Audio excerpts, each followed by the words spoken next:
I'm George Wrighster. He's Ralph Amsden, and this is Wrighster or Wrong, the intersection where sports, business, society, and pop culture meet the truth. Absolute fire on Mondays, Wednesdays, and Fridays. Facts only. Make sure you check your feelings at the door. No BS is allowed. We keep it 100. Shoot us a text message, 818-293-7547, or shoot us an email. I'm mad, IMMAD, at unafraidshow.com.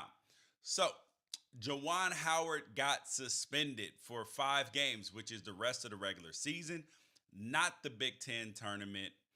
And the U.S. women's national team gets paid $24 million, and they deserved it.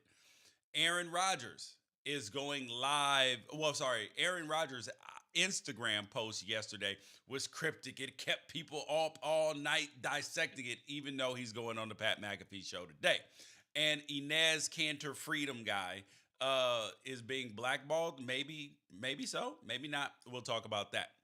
But we will start with Juwan Howard, Michigan head coach, was suspended after he ended up open hand slapping Wisconsin assistant coach Joe Krabenhoft, which actually ended up leading to a brawl.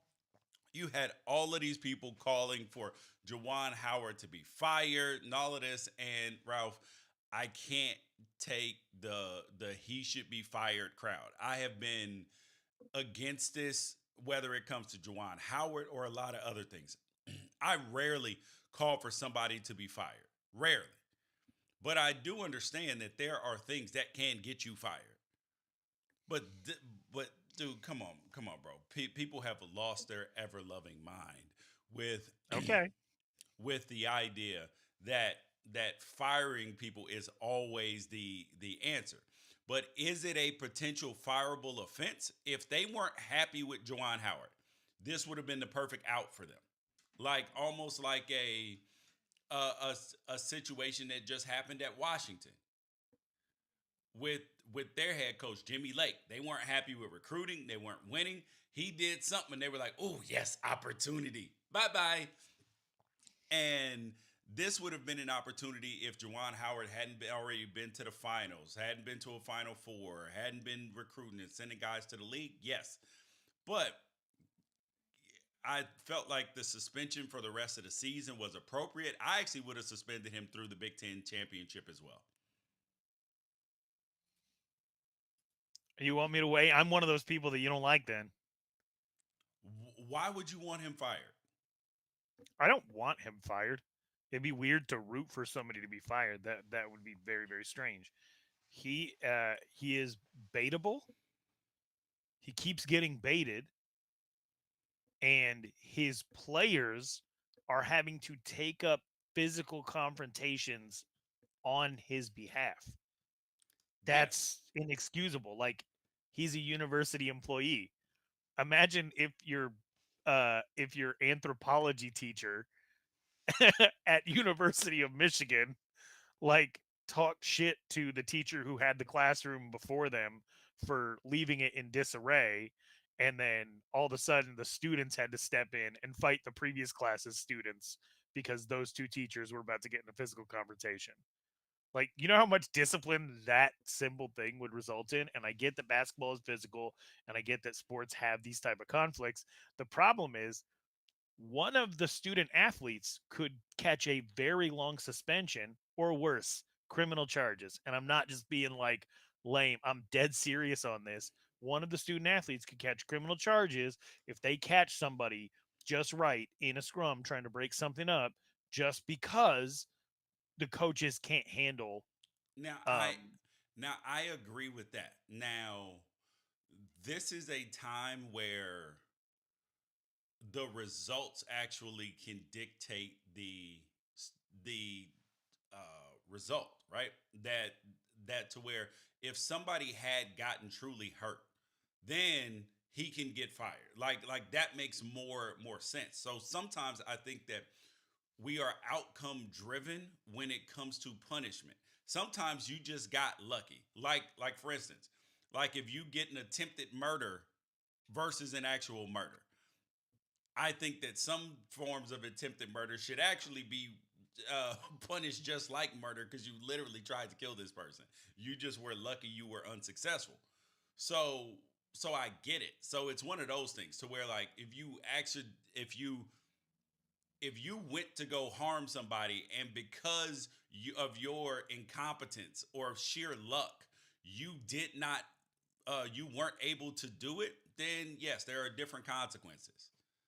So, and yes, he's a university employee, but he should be thanking God that nobody ended up actually hurt, that nobody ended up with a broken jaw, broken hand, or anything like that. Right. If one of his best players busts a hand throwing a punch because they're trying to defend their coach. Like, and I know that we're playing the what if game here, but that it literally spilled out. It could have gone up into the crowd. It's just such a dumb thing to do.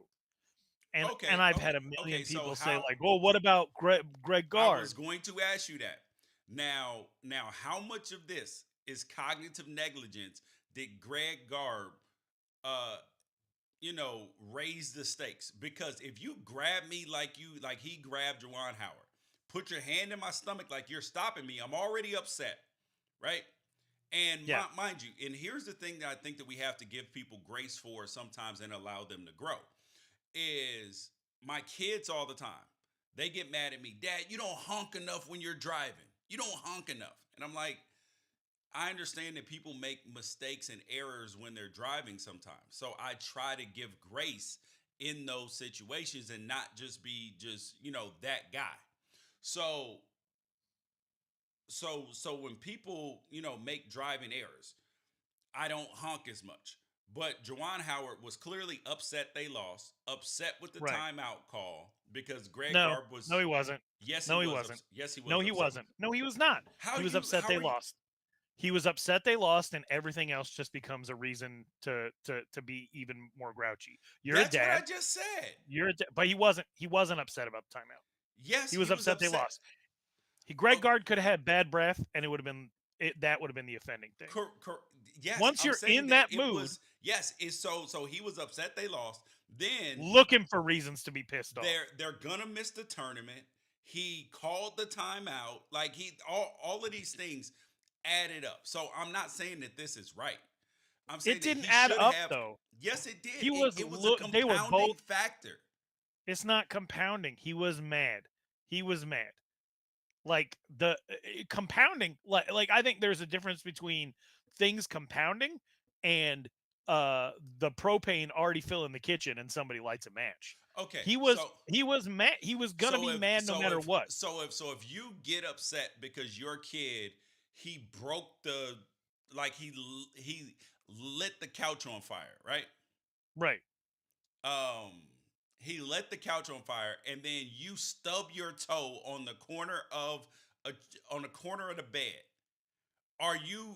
Is that a compounding factor to your anger already, or is that just some? You were just mad, so you would have been mad about it. You wouldn't have been mad about that anyway.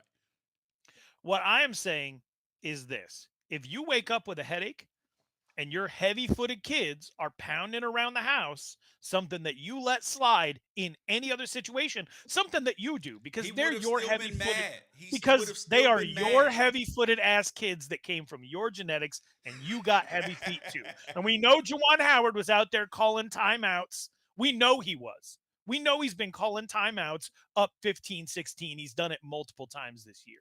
So if you wake up with a headache and your heavy-footed ass kids are pounding around the house and you decide to yell at them because you have a headache, that's on you.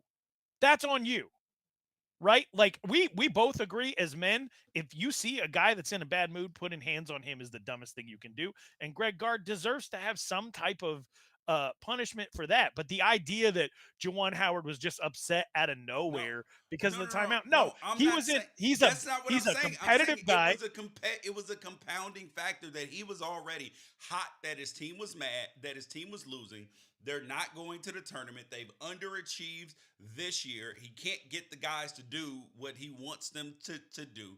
And then the timeout, which it wouldn't have been as big of a deal had none of these other, if they were winning and he had called timeout in the situation, who cares? He would have still been like, ew, but it would have been over. And then when Greg Gard put his hands on him, Greg Gard was completely out of pocket for that. But that does not, I do not buy Juwan Howard's BS excuse of, listen, I was trying to defend myself. You were not trying to defend yourself. You were not in any way, shape, form, or fashion threatened. Like he Jordan, wasn't being threatened. right? Yeah, I was scared of Greg Gard. Like, look at it. Look at every single coach in America. Every coach in America tells their players it's always the second guy. Keep your composure. It's always the second guy. Don't do something stupid to hurt your team because you got baited, because it's always the second guy. And what pisses me off is if every single coach in America from junior high all the way up through the pros has this mantra that they spout over and over and over again, what, all of a sudden it just stops becoming the rule of law because you lost your composure? No, it No. is it there is a human element to it, is that it happens sometimes. You still, even though you've been taught that, you still lose your composure. We know how to talk to our wives and our kids, but sometimes we get frustrated and upset. And then what do you do after? Listen, I'm sorry. I apologize. I messed up. I got to work on me the way that doesn't happen again. And that's the same thing that Juwan Howard position that he was in.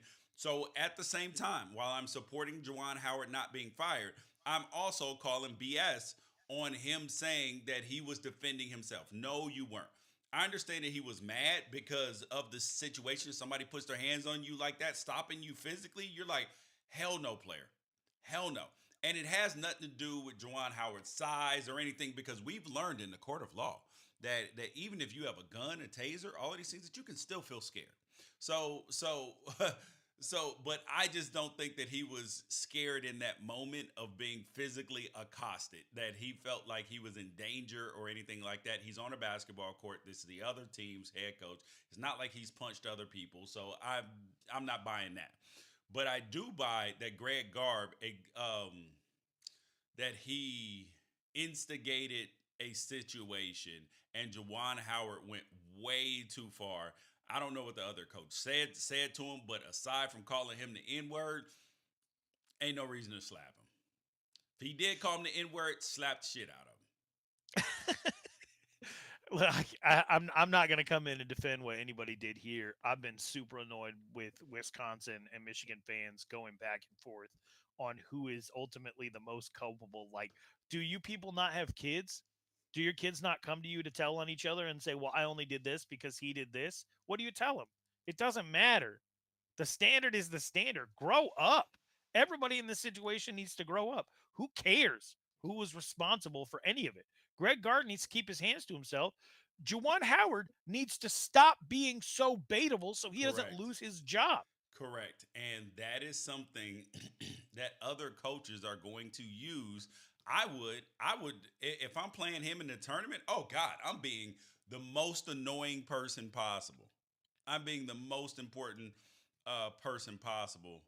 That way, you know, It yes, just cracks me up that somewhere in America, a mom and a dad are sitting down with their 6'7" small forward kid making a pro con list on where they're going to go to school, and when they get to Michigan, they're like, man, the fan support is incredible.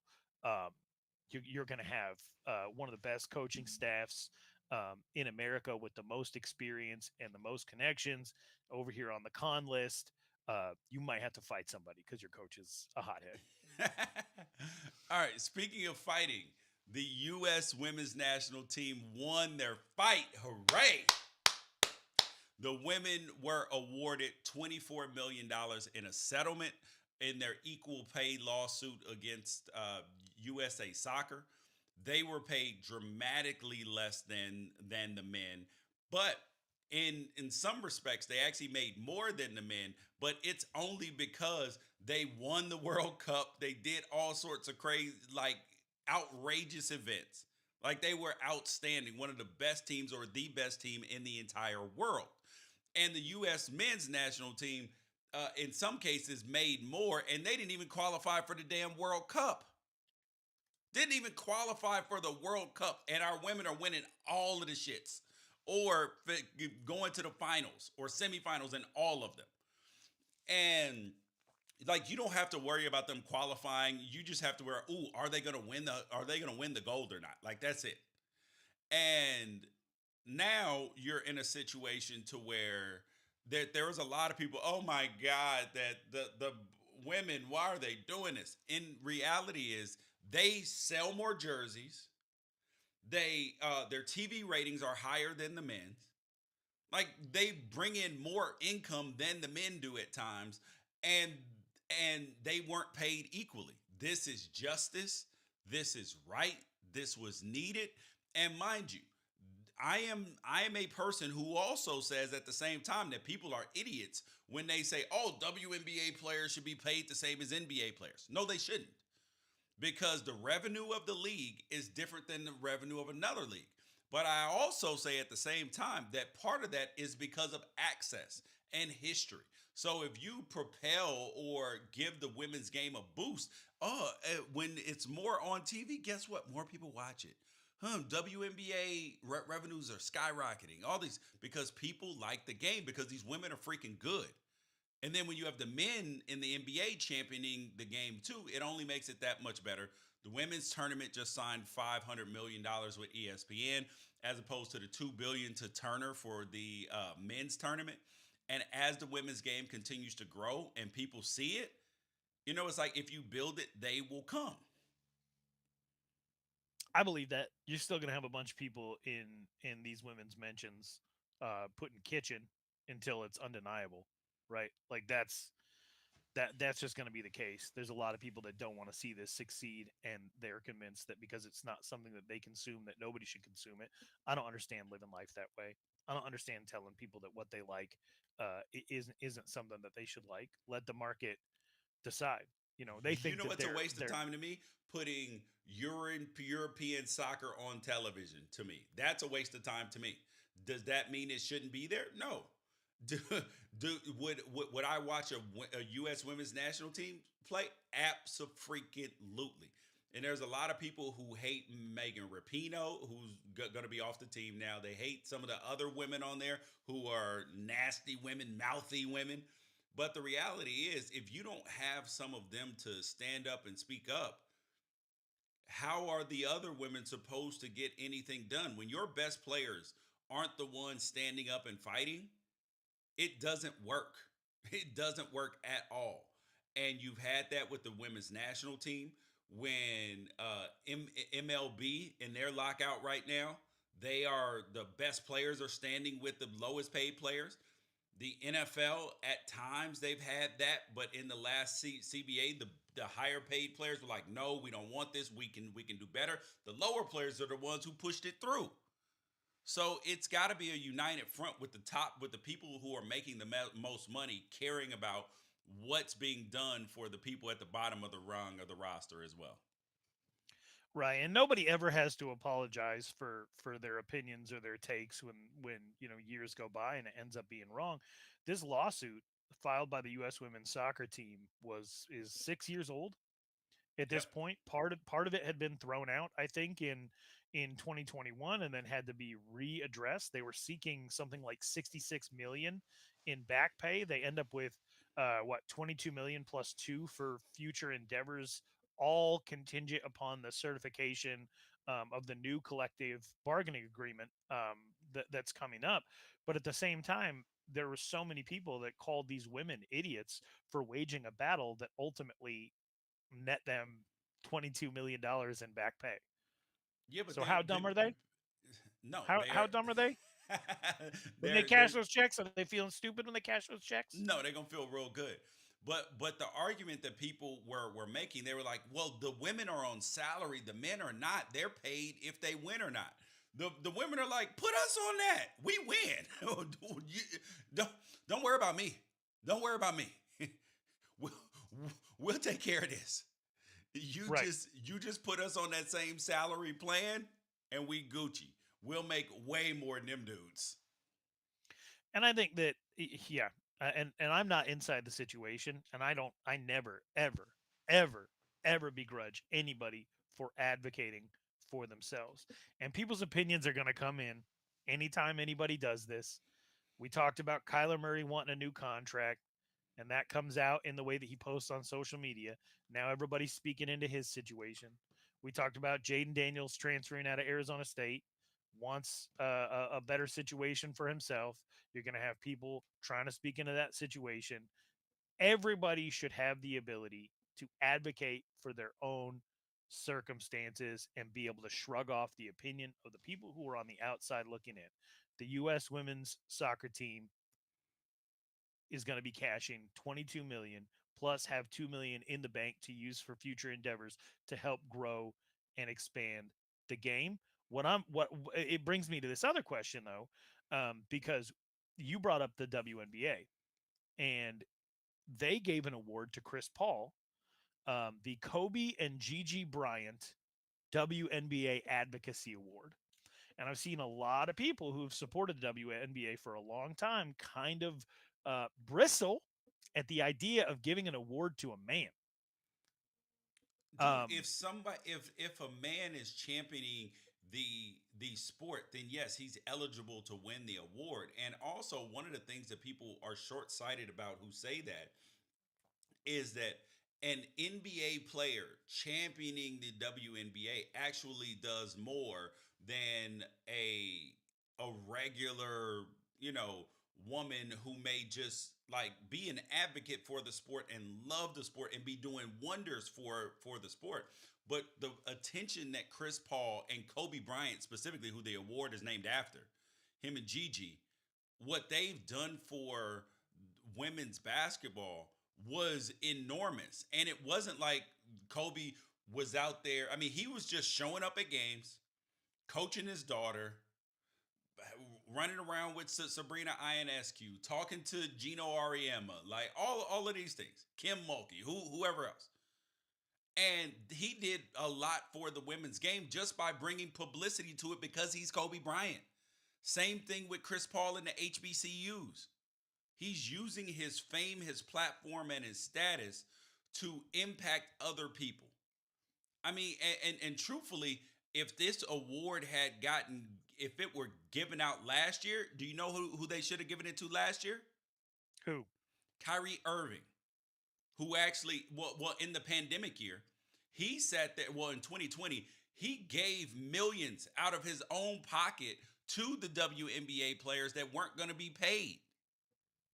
So while I understand that it can feel like a women's award or a men's award, it's the same thing like a woman could win the this award for the NFL if she's helping other women coaches get into the game. So I don't think it's a gender specific award. I think it's an award for somebody who's doing a lot to help the game. Also, just help me on this. When did we confuse what awards are for? Awards exist to encourage and Oh, incentivize other people to behavior. do it. Yes. I didn't Yeah, they're That's a not. good point. The entire point of having an award is to create a situation in which people would aspire to that award. That's it. That's the Mm. whole thing. They give major universities give major awards to donors who donate a lot of money and spend a lot of time and do a lot of advocacy. It, Because that so other people it's will do it. right. It's the same reason that you even sports awards, like people will aspire to greatness, which is best for the overall health of the game. Awards help bring attention to an issue and give people something to aspire to. If the WNBA is going to thrive, it needs outside advocacy. Even the NBA needed outside help to get off tape delay for playoff games. Yep. Everybody needs help to get into that mainstream. There's only a certain amount of time and spare energy that people have to be able to invest in what they're going to consume. The WNBA is on the come up, but it's never had more to compete with than it does right now. We have so And much it's access growing. to so many And it's things. growing Right. because Right. there's been an investment into it. Because if you look at the NBA 25 years in versus the WNBA 25 years in, these things are not like the other. And as the game continues to grow, like there are more women dunking, there are more dope plays. Like as more girls continue to play when they're young, growing into women who are super dope. Like those are the things that are amazing. Like at my son's high school at Sierra Canyon, their boys basketball team is obviously fantastic. I have the number one player in the nation, Amari Bailey, and a bunch of other kids going to college, LeBron's son, all of that. But the girls' team is damn near equally as possible popular because they have this girl named Juju on there, and Juju's the number one player in the country, and she is box office too. And Zach Randolph's daughter, Gilbert Arenas' daughter, like they be out there Yep. hooping, homie. So and their Here's a, games are crowded and hard to get into too. my best friend since like 15 years old. His birthday was a couple of weeks ago. I got him a cameo from a WNBA player. And I didn't do it so that I could get on this show and the subject comes up and pat myself on the back. Is because they have become socially relevant. It has become an Yes. easily If you get consumable me a product. Sabrina INSQ jersey, like a Oregon one signed, bro, I will fan out. I will put that shit on. Like, and I don't wear jerseys. I will put that one on though, bro. Right. That's And all. it's just you're seeing more the with more visibility becomes more people who are excited to see them out in the community doing the things that they've always done. And what you're also starting to see is as the NBA moves into also being an avenue to push fashion, well, guess who the number one consumer of fashion? It's women. And so you have the WNBA entrances and the photos that come out before games, and you have all these people with all these different fits. Like it's League becoming more fits. than Yep. just the sport. And so I just the Oh idea God. that there's people out Imagine there if that the women come in, dude. They have so many more options, dude. I mean, like a woman can literally her versatility. She can come to the game in sweats, in a business suit. Hell, she could come in a ball gown, a wedding dress, any. I mean, just the range of like big because men they can come in kind of a suit. They can come in kind of Russell Westbrook like come in a tuxedo if they want to. But the women, their range is just insane, and they are going to have so many more marketing opportunities and all of that because of that. Now, the last thing up today, Ralph brought this up. Now, um, Now, the last thing up is Ralph brought this up. His boy Enes Freedom. If you don't know who that is, that it's Enes Kanter, formerly the artist formerly known as Enes Kanter. He believes he's being blackballed from the NBA, even though he was on a roster earlier this year. Wait, is he still on the roster now or no? who Enos Cantor? Yeah, No, that's what is happening is he got traded from Boston to Houston and then released that's as normal for for the like NBA. Yeah. yeah for that's not abnormal for the NBA.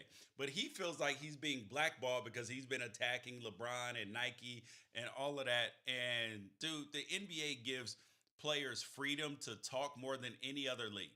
Now, if this were the NFL, his ass would have been done a long time ago. First thing, talking about NFL partners in a negative way, not player. Not when you're not a star.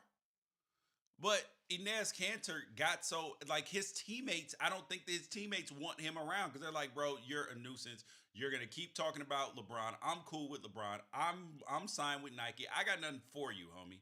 Like he's being ushered away because he's making too much noise, I think, and he's not good enough to support that. The same way as Myers Leonard. Myers Leonard caused too much mess down in Miami, caused too much mess for the owner with the Jewish joke. And yeah, it was not yeah, so now he's unemployed. But the thing about being blackballed is that there are a lot of other people who we've seen who former NBA vets who came in on these 10-day contracts who are clearly good enough to be in the NBA and are not. So is Lance Stevenson being blackballed? No, Is I just think Stanley Johnson being blackballed? Is was Joe Johnson, yes. We're all these ISO Joe.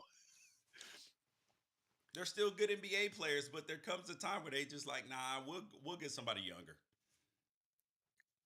There's only like There's only like 45 jobs max up for grabs in the NBA every single year. Okay. Only like 45, right? And because of COVID recently, there's been a lot of opportunities for people to pop in and contribute. Um, when the NBA decides that there is nothing left that they can tap into to get consistency over time out of a player, there's a really good chance that that player goes into the scrap heap of having to jump in on spot duty or play overseas. Typically, that happens to a player by year 4 or 5. Yeah. If you're a second round dude that comes out and you're only getting 6 minutes a game, or you're a human victory cigar and they don't see what they need to from you out of practice, that might happen by year 2 or 3. Yes, I mean, we exactly. we saw my boy Nico Mannion is made it came out early, got picked up by Golden State, and now he's already overseas playing in Italy like his dad. Yeah. Okay. So Enes Kanter is in year 10. Enes Kanter has never produced less than he's producing now. Yes. He was getting 11 minutes a game in Boston, who had gone back out and got him and signed him to a 1-year, $2.7 million deal after he had spent last year in Portland. He was already causing trouble. He had already Exactly. gone after the president of Turkey. He had a E60 profile of him and his political activity back in 2019. He tweeted in support of Daryl Morey in 2019. Exactly. And he was If still this was employed. right, if this was like the Colin Kaepernick thing, or if it was like the Myers Leonard thing, where he like actually tapped into a direct offense of a group of people that was so bad that it needed to be dealt with immediately, then it would have been dealt with immediately. But he has been hanging on doing this stuff for a long time. And the fact of the matter is, he's in year 10. He has shown that there is nowhere to go from here. He is a very good rebounder. His field goal percentage is down 8 points from last year. And if you feel like you can make up that rebounding elsewhere with somebody who actually has a ceiling that could go up, maybe you're going to try to do that, especially when you were already on the veterans minimum. And there is so much money available in the NBA that if he had signed a 1-year, $10 million deal and nobody was picking him up, you can raise your eyebrows. But if he was making the literal minimum that you were allowed to make as a 10-year vet, and he is a throw in as part of a trade and gets released on the back end, yeah, it might get you some attention if you're a conservative commentator to say that he's being blackballed, but it is very much you showing that you don't know anything about the game of basketball or how it works. Correct. Dude, this happens every day, all the time. He's not being blackballed. You guys, that is Wrighster or Wrong for the day. I'm George Wrighster. He's Ralph Amsden. Peace out. Catch you guys next episode.